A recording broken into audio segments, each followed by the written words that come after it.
If I Must Die by Rifat Alaria, November the 1st, 2023. If I must die, you must live to tell my story, to sell my things, to buy a piece of cloth and some strings. Make it white with a long tail, so that a child somewhere in Gaza, while looking heaven in the eye, awaiting his dad who left in a blaze and bid no one farewell, not even to his flesh, not even to himself, sees the kite, my kite you made, flying up above, and thinks for a moment an angel is there, bringing back love. If I must die, let it bring hope. Let it be a tale. Before Israel in 1948, it was Palestine. No, it actually wasn't. In fact, there has never been a nation in that area of the world known as Palestine. Yeah, he didn't say it was the nation state of Palestine. He said it was Palestine. And it was, and the British Empire and Ottoman Empire agreed and called it Palestine. First map you see, which is labeled as 1947.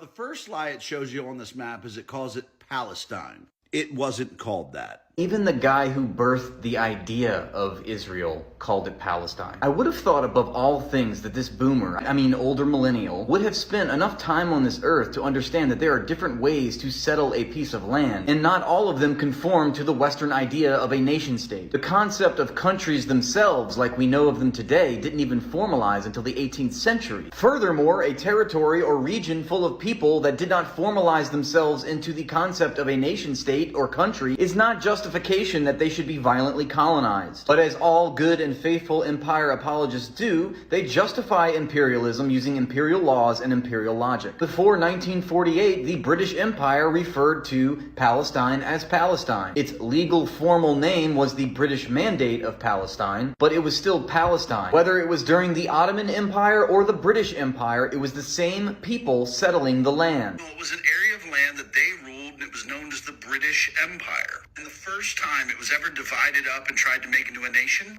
that was Israel. You tell them, older millennial, our beloved white European settlers who came to violently colonize the Third World were the first to formalize the region into a conception of national identity that they conjured up in the first place. If you watch this guy's entire argument, it all hinges on the dubious logic that because Palestine has never been considered, in the eyes of the empire, a formalized nation state, then for the Palestinians that settled the land, human rights don't matter, and they deserve what they ultimately got, to be ethnically cleansed from their own homes and land. In other words, because the region known as Palestine was considered a satellite of a much greater empire, its people were subjects, not entitled to the right to self-determine, not entitled to human rights. They could be dealt with accordingly at the whims and the mercy of empire. So if the British decided, like they did in 1917 with the famous Balfour Declaration, that they were going to, quote, establish a national home for the Jewish people in Palestine, then they were free to do so. Who's to tell them that they can't? Legally, they could. The British owned that land. The people that lived on that land were not consulted about what was going to happen to them, that they were going to be dispossessed of their land and their resources. If Palestinians, the people that settled the land that was formerly known as Palestine, did not accept the newfound arrangement and they resorted to violence, then people could say things like this. The Arabs revolted against the British and tried to murder all these Jews. And use it as a pretext for more violence. The British Empire could just crush them. And then they'd be villainized by people like this who only give one side of the story and say things like this. No, there's a specific reason for each and every one of these fucking changes. And surprise, surprise, every fucking time is the Palestinians' fault. Imagine trying to revise history so that you could say that the people that were being colonized were the aggressors against the people that were colonizing them. What's outside of this guy's capacity to understand is that he's using imperial logic to justify imperialism. So yes, in the imperial system of empire, with its laws, rules, values, principles, logic,